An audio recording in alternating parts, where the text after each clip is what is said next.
palavra de Deus? Porque nós temos pouco tempo. E eu vou pregar no Salmo 139, no Salmo todo. Olha que desafio para mim, hein, irmãos. Né? Você fala aí no seu coração a Deus: Senhor, abençoa meu pastor nessa manhã para ele dar conta. E aí, para otimizar o tempo, porque eu vou falar nesta manhã sobre a importância de algumas convicções. A importância de algumas convicções. E para otimizar o tempo, como eu vou ler todo o Salmo, eu vou ler aquele bloco do Salmo que eu entendo que expressa a primeira convicção, depois a segunda, depois a terceira e assim por diante. Tá bom? Eu não vou fazer toda a leitura e voltando não, porque nós estamos com pouco tempo. Mas eu queria compartilhar uma experiência que eu tive essa semana. Eu tenho aprendido, quando eu conheço alguém, a fazer uma pergunta. Tem sido muito útil para mim. Meu querido, como é que é a sua história? É muito interessante você começar a ouvir a história das pessoas. Você olha para alguém e você acha que a vida dela deve ser mais ou menos de tal jeito. Ela deve ter tido tal e tal situação. Mas quando você pergunta, muitas vezes você se surpreende com determinadas histórias de vida. E eu fui a São Paulo. Na terça-feira eu estava lá na zona leste de São Paulo. E eu fui conhecer pessoalmente um cara chamado Alexandre. O Alexandre é dentista. E o Alexandre desenvolve um projeto social fantástico. Chama-se Instituto Caris. Fui lá para conhecê-lo e conhecer o trabalho que é feito. Mas no carro, vocês sabem que São Paulo é muito grande, trânsito muito complicado. Logo no carro, ele me pegou no aeroporto. Começamos a conversar e falei assim: Alexandre, como que é a sua história? Aí ele falou assim: pastor, eu nasci numa casa, num lar de 7 irmãos. Quando eu era bebê, porque eu sou caçula dos 7 irmãos, o meu pai, que era caminhoneiro, falou o seguinte, chegou lá em casa e falou assim: olha, eu não quero meus meninos, eles moravam no interior do Nordeste, o pai muito preocupado com as oportunidades de estudo, com as oportunidades de vida para os filhos, ele chegou de uma viagem e falou para a esposa e para os filhos: eu não quero meus filhos mais aqui, nós vamos mudar para São Paulo. Depois dessa viagem, eu vou alugar uma casa em São Paulo, vamos todo mundo para lá construir nossa vida em São Paulo. Pois bem, na viagem que ele fez, que quando ele voltasse, eles iriam mudar para São Paulo, a carreta dele tombou e ele morreu. E o Alexandre era o bebê entre os 7 irmãos. E aí chega a notícia para a mãe, viúva, uma dona de casa, lá no Nordeste. O que essa mulher resolve fazer? O pai de vocês achava que a gente tinha que ir para São Paulo. Nós vamos para São Paulo. Pegou os 7 meninos, foram para São Paulo, para um lugar muito pobre, começaram a vida. Agora, olha a cabeça dessa senhora. Ela falou assim: com esse tanto de menino e tanto menino pequeno, eu tenho que manter eles juntos. Então o que ela fez? Ela aprendeu um pouco de corte e costura, trouxe o trabalho para dentro de casa. Pegou os filhos mais velhos, treinou os filhos para os filhos ajudarem no que ela fazia. E dentro de casa ela foi costurando, cuidando de menino, todo mundo na escola. Os anos foram se passando. E ao invés diríamos assim, da influência do bairro, que era um bairro violento, cheio de drogas, da influência da perda do pai no coração dos meninos, destruir esses meninos, essa turma cresceu em Jesus. Mais do que isso, essa senhora viveu 97 anos. E o Alexandre falou: minha mãe viveu para ver os filhos, os netos e os bisnetos que ela pôde conhecer, firmes em Jesus. Ela cuidou dos 7 filhos. E eu perguntei: Alexandre, o que você acha que sustentou a sua mãe? para ela ter tido essa influência, esse impacto tão grande na vida de vocês, e deixar um legado desse tamanho? E o Alexandre me falou, ela era uma mulher de convicção.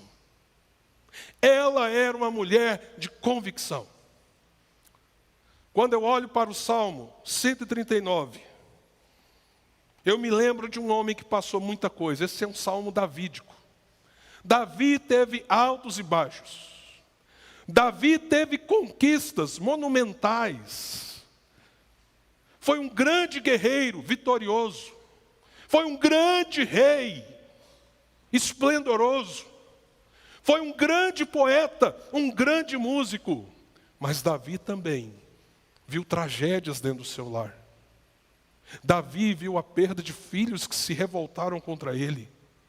Davi viveu a experiência da morte de um bebê que havia sido concebido numa situação de adultério. Davi, em alguns momentos, desmoronou contra um gigante, mas não foi o gigante Golias. O gigante Golias ele venceu. Ele não conseguiu vencer, foi o gigante Davi dentro dele. Mas se há uma coisa que a gente pode dizer de Davi, com todos os altos e baixos que ele teve, é que ele foi um homem de convicções. E aqui no Salmo 139, ele externa algumas dessas convicções. E eu destaquei 4 convicções sobre Deus, que Davi nos traz neste Salmo. E eu quero dizer uma coisa para você. Se você tiver essas convicções, não só aqui, não só como um entendimento, diríamos assim, filosófico, ou mesmo teológico, mas como verdades que desçam para o seu coração, entrem na sua alma, para produzir em você uma certeza em Deus. Deixa eu falar para você. Você terá força para andar nos terríveis momentos que às vezes passamos, como você saberá lidar com as vitórias e bênçãos que Deus vai dar a você. Mas se você não for alguém com determinadas convicções, seja a vitória como a derrota, elas te destroem. Porque você não está pronto para nenhuma delas. Nem para passar pelos vales, e nem para ser alçado às alturas. Você tem um coração instável. E a instabilidade do nosso coração, quando não somos pessoas de convicção em relação à nossa fé, ela se torna um perigo terrível contra nós. Quais são essas convicções? Nós vamos ler primeiro do verso 1 ao verso 6. É um poema belíssimo. Senhor, tu me sondas e me conheces. Sabes quando me sento e quando me levanto. De longe percebes os meus pensamentos. Sabes muito bem quando trabalho e quando descanso. Todos os meus caminhos são bem conhecidos por ti. Antes mesmo que a palavra me chegue à língua, tu já a conheces inteira, Senhor. Tu me cercas por trás e pela frente e pões a tua mão sobre mim. Tal conhecimento é maravilhoso demais e está além do meu alcance. É tão elevado que não o posso atingir. Qual é a primeira convicção que deve nortear a nossa jornada, a nossa caminhada e precisa estar no centro do nosso coração? Deus me conhece intimamente. Deus me conhece intimamente. É algo que nós precisamos crer, perceber e viver debaixo desta convicção. Veja o que o texto diz. Ele sonda. Sonda. E o texto diz que ele sonda de tal maneira que ele conhece os pensamentos. Tem esposa que conhece mais ou menos algum pensamento do marido. Não é? Tem também marido que olha para a esposa e às vezes compreende, apesar que a gente é mais burro. Nós somos meio idiota. Né? Eu já falei para a Nair, me dá um toque quando você tiver com TPM, porque a possibilidade de eu chegar e falar assim, o que está acontecendo com você, meu Deus do céu? É muito grande. Mulher já percebe algumas coisas, né? Tem homem que fica com medo, parece que lê meu pensamento. Um pouquinho só. Por quê? Porque a intimidade faz com que você conheça o outro, não é? E você começa a perceber as reações.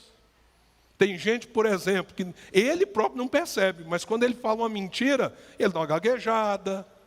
Aí quem convive todo dia, está mentindo. Sabe? Não é assim? Tem filho que começa a conhecer o pensamento do pai. Principalmente antigamente era assim, lembra? Eu não gosto de falar na minha época não, que eu acho que a minha época é essa ainda. Mas na época que eu era criança, não é? Se minha mãe olhasse de determinado jeito assim, tá lá os convidados, né? O pessoal está na sala. Era aquela coisa mágica, enigmática, né? Eu estou lá assim tranquilo, de repente só aquela olhada. Levantadinha assim, da sobrancelha, entendi o pensamento. Você vai apanhar se continuar fazendo isso. O que você fazia? Intimidade gera essas coisas. Agora o texto está dizendo que Deus conhece todos os nossos pensamentos. O texto está dizendo que Deus sabe quando você se assenta e se levanta, quando você sai ou quando você chega. Mais do que isso, Deus sabe a palavra que você vai falar antes dela sair da sua boca. Será que Deus os conhece? Isso pode gerar em nós um grande temor e deve até certo ponto gerar temor.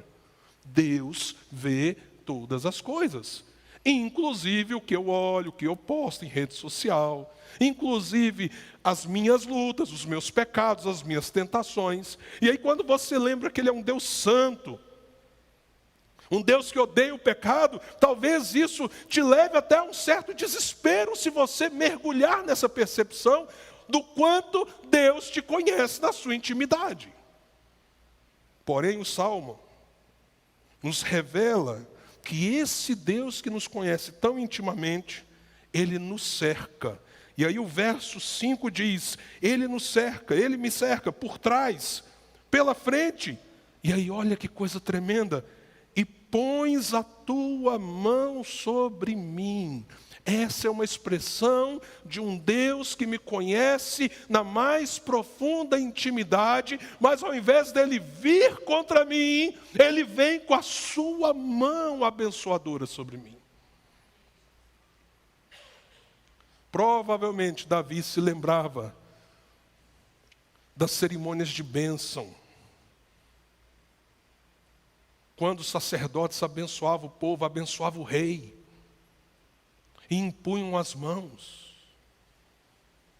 E ele diz, o Senhor põe a mão, o Senhor me cerca na frente, atrás e sobre mim o Senhor põe a mão. Eu que sou do jeito que sou, eu que tenho os pensamentos que tenho, que o Senhor conhece, eu que tenho as lutas que tenho, que o Senhor sabe todas elas. Com certeza, se vivermos na convicção de que Deus nos conhece na mais profunda intimidade nossa, e nos conhece se movendo no sentido de colocar sua mão sobre nós, isso vai gerar louvor e vai gerar também a preocupação de como nos apresentamos diante dele na nossa própria intimidade. Mas às vezes nós nos esquecemos. E, infelizmente, alguns até perdem essa convicção. E isso nos torna pessoas sem temor. Nos tornamos negligentes conosco mesmo. E isso nos leva à grande ruína, a grande perigo. Mas além desta convicção de que Deus me conhece na intimidade, uma segunda convicção está aí do verso 7 ao verso 12. Para onde poderei eu escapar do teu espírito? Para onde poderei fugir da tua presença? Se eu subo aos céus, lá estás. Se eu fizer a minha cama na sepultura, também lá estás. Se eu subir com as asas da alvorada e morar na extremidade dos mares, mesmo ali a tua mão direita me guiará e me susterá. Mesmo que eu diga que as trevas me encobrirão e que a luz se tornará noite ao meu redor, Verei que nem as trevas são escuras para ti, a noite brilhará como o dia, pois para ti as trevas são luz. Uma segunda convicção, além dele me conhecer na intimidade, Deus está presente na minha realidade. Ele não só me conhece no íntimo, Ele é um Deus presente. Como que eu fujo dele? Como que eu me torno, diríamos, distante? Eu posso me sentir distante, mas eu não posso afastar Deus. Eu não posso dizer, eu vou dar um tempo dele e ele vai ter que ficar longe. Deus, me deixa aqui, vou entrar nesse espaço, aqui o senhor não entra. Não quero conversa com o senhor. Nós precisamos estar convictos que onde vamos, onde quer que estejamos, seja a realidade que venhamos a experimentar, Deus não está ausente, mas Ele está presente, e não só presente, Deus é um Deus ativo em todas as coisas. Deus age até no deserto, quando Ele te põe num lugar que parece que não tem ninguém, árido, quente de dia, gelado à noite, e você olha ao seu redor e a sua sensação é, eu estou sozinho. Mas não, você precisa se lembrar dessa convicção. Você não pode fugir da presença dEle. Ele está presente em todas as realidades que estão diante de você na sua própria vida.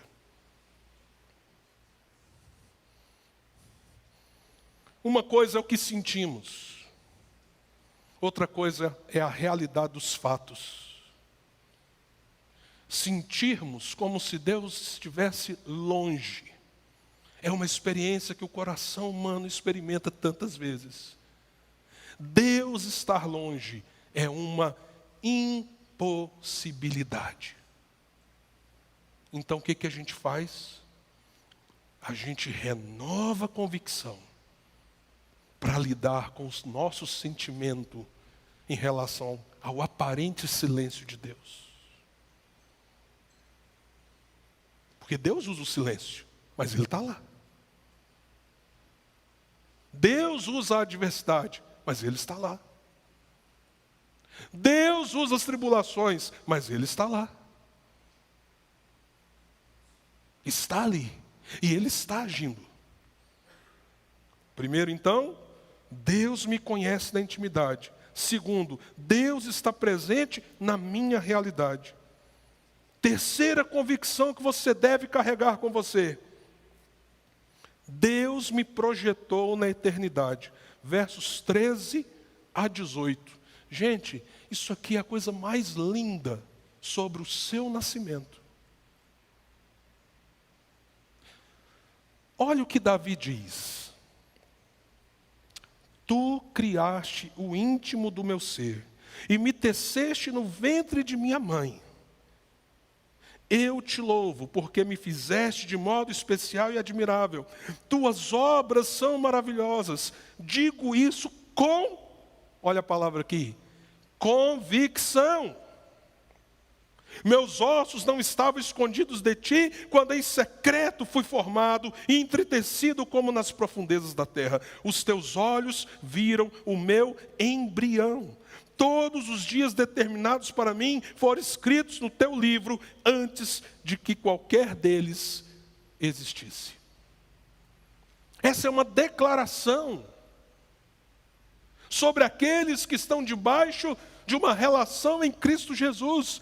Esse Deus que me conhece na intimidade, esse Deus que eu não posso fugir dele, Ele está presente em todas as realidades, é aquele que projetou a minha história, a minha vida. Então, se eu vivo nele, eu consigo perceber o propósito da minha existência, o porquê eu estar aqui. Mas se eu não estou nele, eu me torno profundamente distante da compreensão do porquê da minha existência. E aí quando você para pensar, pensa se Deus estivesse falando isso assim para você, com o seu nome. Jean, eu estava vendo você quando você era um embrião. Jean, quando você era um embrião, eu que estava formando você no ventre da sua mãe. Quando o espermatozoide do seu pai, diante de bilhões de outros espermatozoides, se juntou com o óvulo da sua mãe, não foi uma casualidade. Jean, foi eu que projetei você. E não só você. Eu tenho propósito para a sua vida. Eu sei o que eu tenho determinado no meu coração quanto a você. Agora pense Deus falando isso com o seu nome.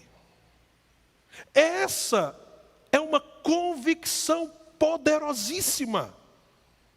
Eu já contei que quando criança eu nasci com lábio leporino e sofri muito bullying. E contei certa vez aqui, inclusive, uma experiência de um menino bem maior que me deu um soco na cara. Falou assim, você tem uma boca torta, eu vou consertar a sua boca. Pá! Na porta da escola, saí sangrando, roupa toda suja de sangue. E aquele dia aquilo me deixou uma marca muito ruim, porque o meu sentimento é que eu era o cara mais desprezível do mundo. Eu queria ver a minha mãe, mas eu não queria ver ao mesmo tempo. Eu queria ver porque eu queria o colo dela, mas eu estava com vergonha de ver minha mãe, dizer para ela assim, um menino tentou consertar a minha boca. E lá na minha pré-adolescência para adolescência, quando esses conflitos existenciais, eles eclodem, não é, com tanta força, e aí vem aqui uma advertência para os pais, não tratem como besteira, não é? Quando o seu filho pré-adolescente, adolescente, começa a viver algumas crises, você viveu, todos nós vivemos, é uma fase em que ele está se descobrindo, indo para uma nova etapa, que existe uma vida adulta, ele não é mais criança, mas também não é adulto. E naquela fase, eu me deparei com essa porção do Salmo 139. E quando eu li, o Senhor me viu, o Senhor me projetou, o Senhor tem um propósito em todas as coisas. Eu fiz uma oração a Deus na minha adolescência, que curou meu coração. Eu disse, Senhor, eu quero agradecer, porque eu nasci com lábio leporino. Porque se o Senhor assim permitiu, o Senhor tinha algum propósito nisso. Salmo 139 pode construir uma convicção dentro do seu coração, em que você poderá ter um amor próprio saudável, porque o seu amor próprio nasce da sua convicção de que a sua vida é um projeto de Deus, que você foi feito pelo poder de Deus, e que a sua vida é uma expressão do propósito de Deus na terra. E o que os outros acham, deixa achar. O Rei do Universo é que tem a palavra. Ele é que deve nos dar esta convicção de que nós temos valor, não por nós mesmos, mas porque Ele nos criou assim, a sua imagem e semelhança, para sermos instrumento da glória do nome dEle. Então essa convicção cura a nossa estima, equilibra as nossas emoções e nos ajuda a seguir nos tempos sombrios, porque nós sabemos, Ele me conhece intimamente, nós sabemos, eu não posso fugir dEle, toda a minha realidade está diante dEle, Ele está aqui, e nós temos a convicção, Ele sabe do que eu passaria, e Ele me ama e continua tendo um propósito na minha vida. Mas há uma última convicção.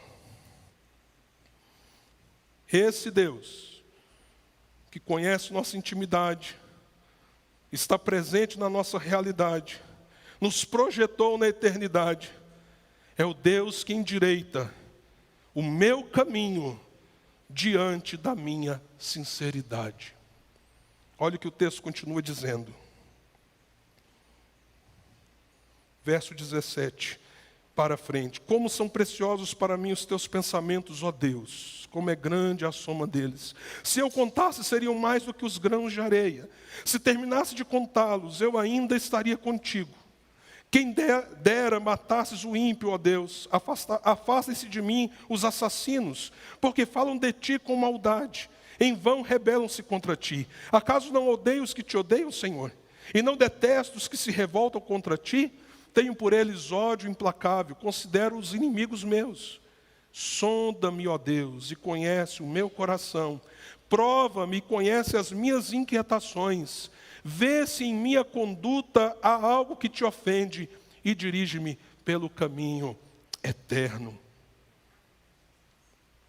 O salmista faz um contraponto entre aqueles que na sua impiedade zombam, se rebelam e não amam a Deus, que blasfemam contra Ele, mas ele se apresenta como alguém que fala para Deus: quanto a mim, Senhor, porque eu creio no Senhor, eu amo o Senhor, inclusive eu tenho raiva de quem odeia o Senhor, porque se alguém odeia o Senhor, isso gera em mim um sentimento adverso contra essa pessoa. Quanto a mim, Senhor, me sonda. Tem alguma coisa, Senhor? A Revista Atualizada traduz assim: vê se há em mim um caminho mau e guia-me pelo caminho eterno. Tem algum caminho que não é o caminho, lembra? O Deus que escreveu os nossos dias, tem algum caminho que eu estou tomando que não está em consonância com este caminho que o Senhor tem determinado para mim? Eu tenho pego algum atalho? Eu tenho pego alguma direção na minha vida que está me distanciando desse propósito pelo qual o Senhor me fez? Então me mostra. E não só isso, guia-me pelo caminho eterno. Você já ouviu falar de alguém que declarou assim: eu sou o caminho, eu sou o caminho, a verdade e a vida. Ninguém vem ao Pai senão por mim. Você já ouviu falar? Sabe o que isso aqui significa para nós? O que tem me afastado do teu Filho Jesus? O que tem tirado o meu foco dele, que é o caminho? Porque Ele é o Senhor, eu sou o discípulo. Senhor, o que tem sido decisões más que colidem e conflitam com a boa vontade do Senhor? Senhor, mostra para mim. Quando a gente é sincero com Deus e a gente clama por isso, o que o Senhor faz? Endireita a nossa jornada.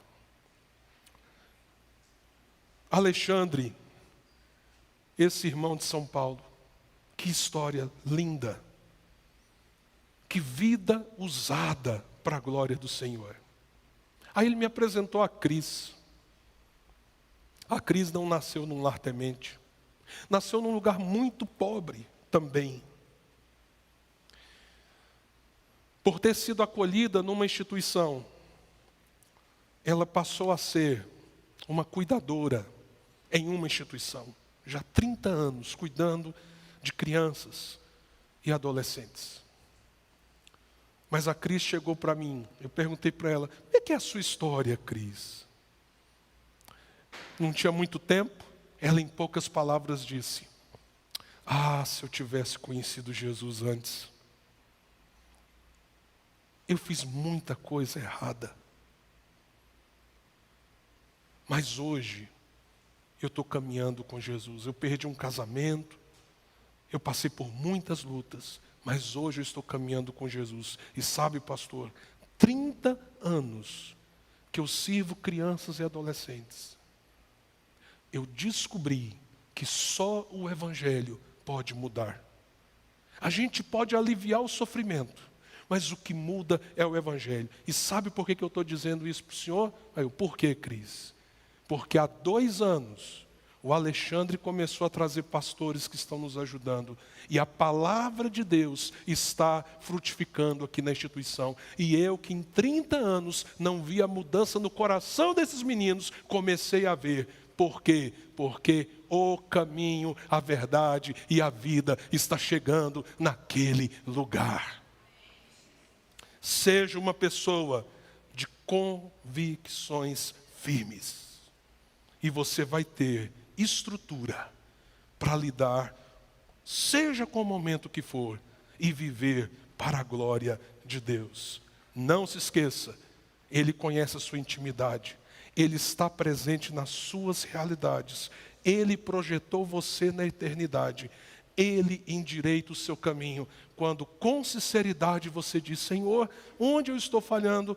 Ele te redireciona para o centro do caminho eterno. E o caminho eterno é Jesus. Vamos receber a bênção?